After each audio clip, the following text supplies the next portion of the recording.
If you truly believe that being vegetarian is right, it's not.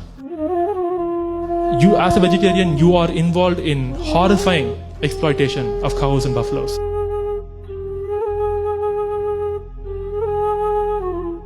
It's not what they show on TV. It's not what they show in the advertisements.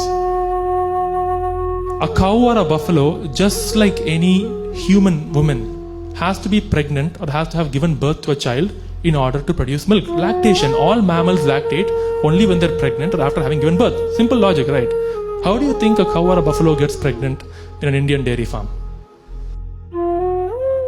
We are literally raping Gaumata in the land of Ahimsa. That is literally what we are doing right now.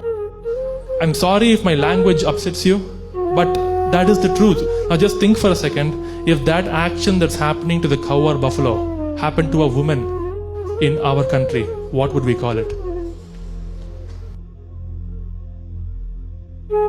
Rape? But do you know what it's called if it happens to a cow or buffalo? It's called artificial insemination.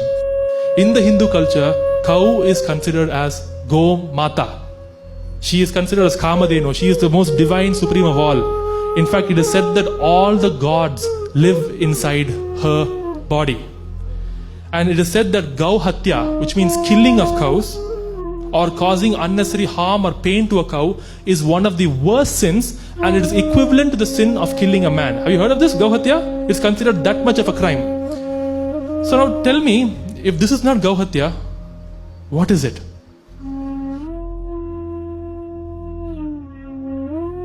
If every packet of milk that you buy and everything you get dairy products outside, this is where it starts. Now you see, once the cow gives birth to a child, if it is a male child, that child will be sent to the slaughterhouse and be killed. Why, you ask? Because just like a male chick in the egg industry, a male calf cannot give milk. So it's of no use to the dairy industry. These calves are all killed and they're turned into leather shoes, belts, jackets and purses. In case the child born is a female, she will not be allowed to drink her mom's milk. So the calf is immediately taken away, tied up, while all of her milk that belongs to her is taken, put into packets and sold to us.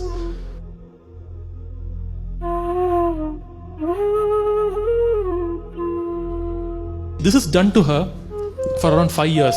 Every single year, she is made pregnant. Every single year, her baby is taken away. Every single day, she is injected and she is milked. When this happens to her for 5 years, after one point, she just gives up. Her mind and body cannot function anymore. And when she is no longer profitable to be used for milk, she is sold to the slaughterhouse for beef. I repeat, every single cow and buffalo in this country who is raised for milk is sold for beef. And I'll prove it to you right now. Did you know that India happens to be the second largest producer of milk on earth?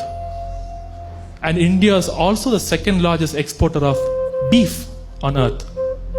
It's not a coincidence. Because as I said, every single cow raised for milk is eventually killed for beef. Which is why I say to my audience when I talk to them, even after knowing all of this and hearing all of this, if you still want to continue drinking milk, please eat beef. For the cow, it makes zero difference. For you, you might say, no, that's disgusting. But yeah, maybe for you.